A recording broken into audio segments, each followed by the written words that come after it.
किताब कुरान की चार बुनियादी इस्तिलाहें। मुसन्निफ़ सैयद अबुल आला मौदूदी। खुलासा हसीबुल हसन मरी।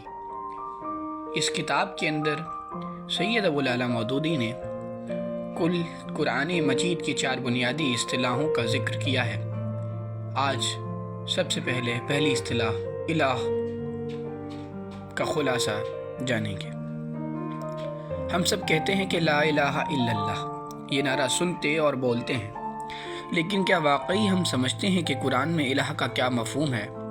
अक्सर लोग इलाह को सिर्फ वो हस्ती समझ लेते हैं जिसकी इबादत की जाती है, जिसके लिए इंसान सिर्फ नमाज पढ़ता है, रोज़ा रखता है और दीगर रसूमात अदा करता है। लेकिन मौलाना मौदूदी इस बात पर जोर देते हैं कि ये तसव्वुर अधूरा है और महदूद है। कुरान में इलाह सिर्फ इबादत के लिए पुकारता हुआ वजूद नहीं, बल्कि वो हाकिम आला है और फैसला कुन हस्ती है, जिसके फैसले के आगे हर इंसान को झुकना ज़रूरी है और जिसके कवानीन के बगैर ज़िंदगी मुकम्मल नहीं होती। अक्सर लोग समझते हैं कि इलाह के माने इबादत के हद तक महदूद है, यानी सिर्फ वो हस्ती जिसकी याद या पूजा की जाए। नमाज, रोज़ा और दीगर इबादत को ही इलाह के साथ जोड़ दिया गया है। लेकिन मौलाना मौदूदी के मुताबिक कुरान में इलाह का मतलब ये है कि जिसके हुक्म के आगे इंसान हर लिहाज से ताबे और मुती हो।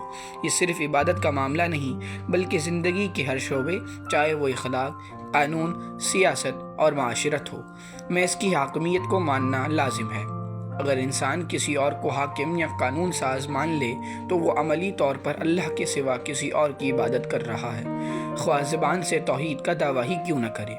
मौलाना मौदूदी चार नुकात पर ख़ास जोर देते हैं। इलाह वो हस्ती है जिसके फ़ैसले आखिरी हों, जिसके हुक्म के आगे हर इंसान ताबे हो, जिसकी हाकिमियत को ज़िंदगी के हर शोबे में कबूल किया जाए, और अल्लाह के सिवा किसी और की अताअत को कबूल करना शिर्क है।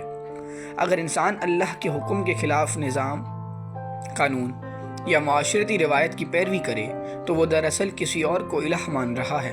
यही वो नुक्ता है जिससे कुरान की तालीमात को मुकम्मल और जामे तौर पर समझा जा सकता है।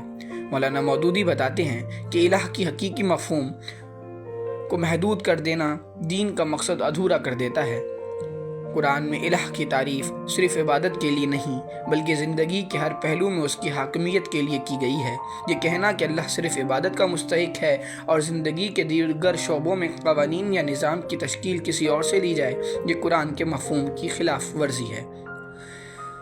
हकीकी तौहीद का तकाज़ा ये है कि इंसान न सिर्फ अल्लाह को इलाह माने, बल्कि उसकी हाकमियत, कानून साजी और फैसला कुन हैसियत को भी ज़िंदगी के हर पहलू में तस्लीम करे। इलाह का मफ़हूम ये वाज़े करता है कि इबादत सिर्फ़ इबादतगाह या मजहबी रसूमात तक महदूद नहीं हो सकती, बल्कि ज़िंदगी के हर शोबे में अल्लाह ताला की अताअत और उसकी हाकमियत के तहत रहने की तालीम देती है।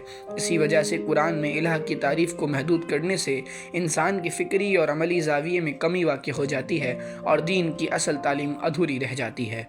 अल्लाह हमारे हालों पर रहम